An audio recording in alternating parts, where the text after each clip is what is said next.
지적 호기심이 넘치고 바쁜 일상 속에서도 늘 깊이 있는 인사이트를 찾아 헤매는 배우기를 즐기는 당신. 오늘도 새로운 시각을 발견할 준비가 되셨나요? 네, 다들 준비되셨을 거라 믿습니다. 언제나처럼 흥미로운 통찰력을 일깨워드릴 오늘의 심층 탐구 시간에 오신 것을 환영합니다. 오늘 저희가 살펴볼 출처 자료들은요.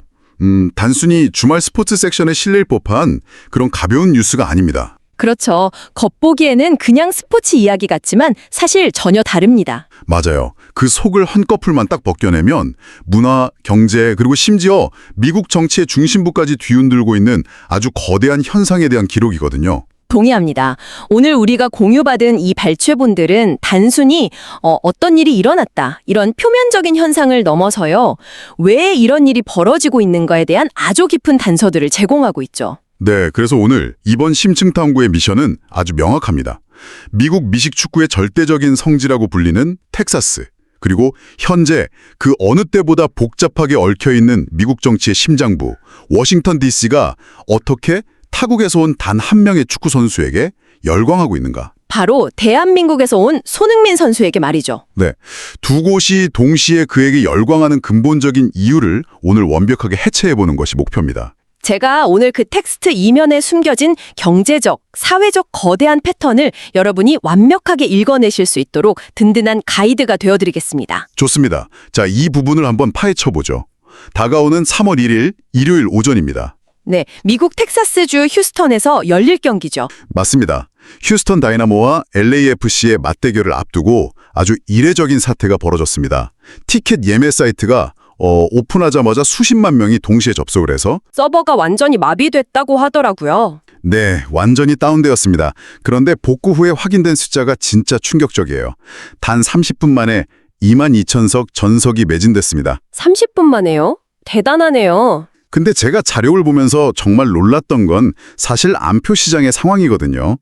가장 시야가 좋은 VIP 좌석 가격이 무려 280만 원 선까지 치솟았다고 합니다. 280만 원이요? 네. 이게 무슨 월드컵 결승전도 아니고 일반적인 정규 시즌 첫 경기인데 미국 팬들이 이렇게 지갑을 활짝 열고 있다는 게 솔직히 선뜻 이해가 가지 않거든요. 여기서 흥미로운 점은 이 현상에 벌어지고 있는 그 공간적 배경이 바로 텍사스라는 사실입니다. 아, 텍사스요? 네, 텍사스가 어떤 곳인지 그 문화적 토양을 먼저 이해해야 합니다. 카우보이, 거친 사막, 그리고 무엇보다 100년이 넘는 세월 동안 강하고 거친 신체적 충돌을 즐기는 스포츠 문화가 있죠. 바로 미식 축구 중심의 문화죠. 맞습니다. 미식 축구 문화가 아주 뿌리 깊게 자리 잡은 곳입니다. 전통적인 사커, 그러니까 축구는 이 지역에서 철저한 비주류였어요. 네, 맞아. 아까 말씀하신 휴스턴 홈구장이 22,000석인데 평소에는 그 절반을 채우기도 버거웠던 게 냉정한 현실이었거든요. 그런데 현지 언론인 휴스턴 크로니클 일면 헤드라인을 보니까 상황이 완전히 뒤집힌 것 같더라고요. 대문짝만하게 이것은 침공이다 이렇게 썼던데요. 아주 상징적인 표현이죠. 텍사스의 그 강한 자존심이 외부에서 온 스타에게 완전히 압도당했다는 걸 현지 언론이 스스로 인정한 셈이니까요. 침공이라는 단어 자체가 진짜 강력하네요. 그렇죠. 경기 일주일 전부터 휴스턴 도심 전체가 LAFC의 7번 유니폼을 입은 팬들로 가득 찼다고 합니다. 심지어 표를 구하지 못한 수많은 팬들이 구단 사무실로 전화를 걸어서 난리를 쳤대요. 뭐라고 하면서요? 경기장 밖에서라도 서서 보게 해달라 이렇게 아우성치는 바람에 구단 업무가 완전히 마비될 정도였다고 합니다. 와, 업무 마비까지요? 네. 결국 휴스턴 구단 측은 7만 5천 명을 수용할 수 있는 미식축구 전용 구장으로 장소를 옮겨야 하나 이걸 지금 심각하게 고민 중인 상황입니다. LAFC가 개막전에서 메모리얼 콜리세움으로 옮겼던 것처럼 말이죠. 하지만 여기서 제가 좀 궁금한 게 생깁니다. 과거에 데이비드 베컴이나 리오넬 메시 같은 세계적인 슈퍼스타들이 미국 리그에 진출했을 때도 엄청난 화제가 되긴 했잖아요. 네, 난리가 났었죠. 이번 현상은 그 연장선이 있는 건가요? 아니면 무언가 완전히 다른 결이 있는 건가요? 아주 예리한 질문입니다. 현지 스포츠 경제학자들은 이 현상을 이른바 손흥민 쇼크라고 부르면서 메시의 사례와 명확히 구분하고 있습니다. 어떻게 다른데요? 메시가 미국에 왔을 때는 그 자체로 축구의 상징적인 신을 영접하는 약간 종교적인 숭배에 가까웠습니다. 아, 신을 영접한다. 네. 반면 손흥민 선수의 경우는 조금 결이 다릅니다. 그는 경기장 위에서 보여주는 폭발적인 스피드, 그리고 양발을 활용하는 강렬한 퍼포먼스로 소위 미국식 스포츠 취향을 정확히 저격했습니다. 미국식 스포츠 취향이요? 네, 마초적이고 빠르고 직선적인 것을 선호하는 텍사스 팬들에게 저것이 진짜 풋볼이다라는 인식을 팍 심어준 거죠. 아, 단순히 이름값이나 유명세가 아니라 철저히 실력과 플레이 스타일 그 자체로 이 거친 텍사스 팬들의 아드레날린을 분비시킨 거군요. 정확합니다. 그렇다면 280만 원이라는 티켓 가격이 그들에게는 평생 자랑할 만한 강력한 시각적 스펙터클을 직접 목격할 권리를 사는 비용인 셈이네요. 그렇죠. 전혀 아깝지 않은 돈인 거죠. 그렇다면 그라운드 위에서 구체적으로 어떤 일이 벌어지고 있길래 이렇게 열광하는 걸까요? 자료를 보면 현지 매체들이 손흥민과 데니스 부안가의 조합을 두고 좀 재밌는 표현을 쓰더라고요. 네, 저도 봤습니다. MLS 역사상 가장 불공평한 공격 조합이다. 이렇게 부르던데 이 전술적인 메커니즘이 도대체 어떻게 작동하는 건지 궁금합니다. 농구 같은 스포츠에서 자주 쓰이는 그래비티, 즉 중력 효과라는 개념을 가져오면 이해하기 쉽습니다. 중력 효과요? 네, 슈퍼스타가 공을 잡으면 상대 수비수들을 마치 중력에 이끌리듯 그 선수에게 우르르 쏠리게 되죠. 지난 시즌 득점왕 출신인 부안가는 원래 혼자서 수비수들을 뚫어야 한다는 압박감에 시달렸습니다. 에이스의 숙명 같은 거였네요. 맞습니다. 그런데 지금은 손흥민 선수에게 상대 수비의 시선과 견제가 모두 쏠리면서 엄청난 빈 공간이 생기고 있어요. 부안가는 그 공간을 아주 자유롭게 파고들고 있습니다. 반대로 부안가가 수비를 흔들면 어떻게 되나요?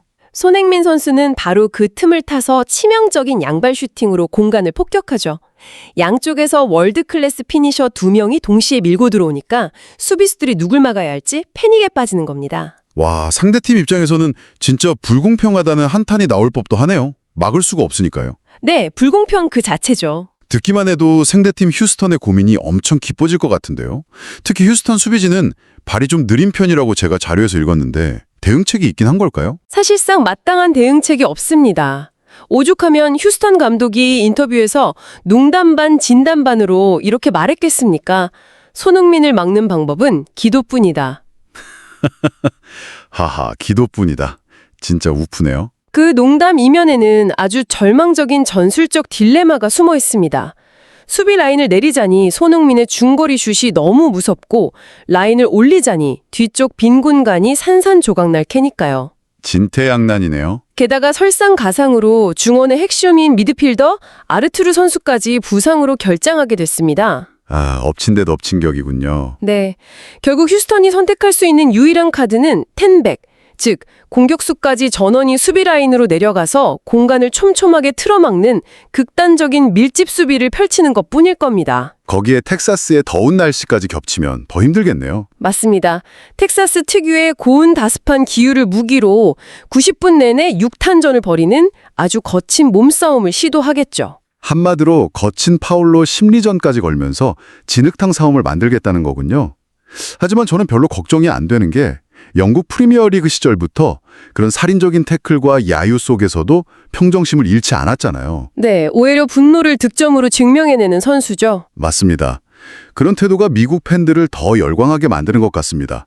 그런데 이런 경기장 안의 퍼포먼스가 구단 밖의 거대한 자본의 움직임과도 직결되고 있다면서요? 네, 여기서 슈퍼스타 효과라는 경제학적 개념이 등장합니다. 휴스턴 다이너모 구단주의 인터뷰를 보면 아주 흥미로운 대목이 나와요. 어떤 대목인가요? 우리가 경기에서 지더라도 그가 우리 경기장에 오는 것만으로 영광이다. 이렇게 말했습니다. 아니, 보통 구단주들은 무조건 승리에 집착하지 않나요? 자기 팀이 져도 영광이라니요? 이유가 다 있습니다. 단 한 번의 홈 경기에서 발생하는 티켓 수익, 굿즈 판매, 그리고 주변 상권의 낙수 효과만으로 이미 구단 1년 운영비의 상당 부분을 충당해버렸기 때문입니다. 와, 1년 운영비를 한 경기만 해요? 네, 상대팀 팬들조차 기꺼이 지갑을 열게 만드는 이 압도적인 손흥민 효과가 구단을 넘어서 지역 경제 전체를 견인하고 있는 거죠. 텍사스 한가운데서 축구 경기 하나로 구단 1년 예산을 뽑아낸다니 이거 정말 대단하네요. 자, 여기가 진짜 흥미로운 부분인데요. 이제 우리의 시선을 텍사스의 뜨거운 경기장에서 벗어나 보겠습니다. 어디로 가나요? 미국 권력의 정점, 워싱턴 DC의 국회의사당 인근으로 한번 무대를 옮겨보겠습니다. 그 전에 우리 방송 들으시는 분들께 미리 하나 명확히 짚고 넘어가고 싶은 게 있습니다. 네, 꼭 필요한 설명이죠. 지금부터 정치권 이야기가 나오지만 저희는 어떤 특정 이념이나 정치적 성향을 지지하려는 게 전혀 아닙니다. 철저하게 제3의 관찰자 입장에서 오늘 다루는 자료에 나타난 이 기묘한 현상과 발언들을 있는 그대로 중립적으로 분석한다는 점을 알아주셨으면 합니다. 네, 맞습니다. 자료에 있는 팩트만 전달해 드리는 겁니다. 자, 그럼 워싱턴 DC 정가에서는 대체 무슨 일이 있었던 건가요? 이 배경이 아주 흥미롭습니다. 최근 워싱턴 DC에서 스포츠를 통한 사회 통합과 미국의 미래라는 주제로 비공개 청문회가 열렸습니다. 비공개 청문회요? 네, 통계 수치만 오가던 지루한 분위기 속에서 평소 이민 정책에 가장 엄격하고 강경한 보수 성향으로 알려진 한 노년의 의원이 이례적으로 발언권을 요청했습니다. 보수 성향 의원이요? 뭐라고 했나요? 가르치려 했던 겸손, 헌신, 포기하지 않는 의지를 지금 누가 보여주고 있는가? 부끄럽게도 미국인이 아니라 대한민국에서 온 축구 선수다. 와, 진짜 예상 밖의 발언이네요. 게다가 이 발언 직후에 스크린에 영상이 하나 재생됐어요. 경기 직후 탈진해서 쓰러진 동료들을 하나하나 다 일으켜 세우고 자신의 물병을 건네면서 가장 마지막에 라커룸으로 향하는 손흥민 선수의 모습이었습니다. 정말 상상도 못한 장면이네요. 극도로 양극화되고 분열된 현재 미국 정치권에서 그것도 가장 보수적인 의원의 입에서 타국 출신의 선수가 미국이 잃어버린 핵심 가치를 상기시키는 아이콘으로 지목되다니요? 이걸 더 큰 그림과 연결해 보면 그 파급력이 얼마나 엄청난지 알 수 있습니다.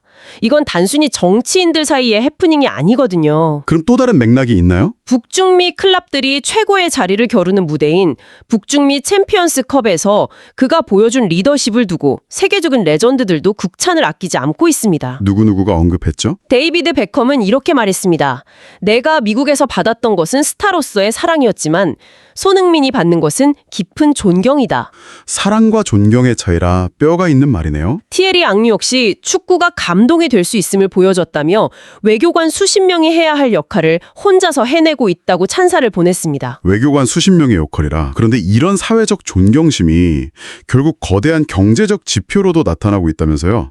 제가 자료에서 워싱턴 포스트가 분석한 내용을 봤는데 숫자가 진짜 엄청나더라고요. 네, 일명 소니코노미라고 불리는 현상입니다. 소니코노미요. 워싱턴 포스트는 이 문화적 열풍이 만들어내는 경제적 파급 효과를 연간 약 2조 원, 달러로는 15억 달러 규모로 추산했습니다. 연간 2조 원이요? 네, 근데 더 놀라운 건 유소년 축구 인프라의 변화입니다.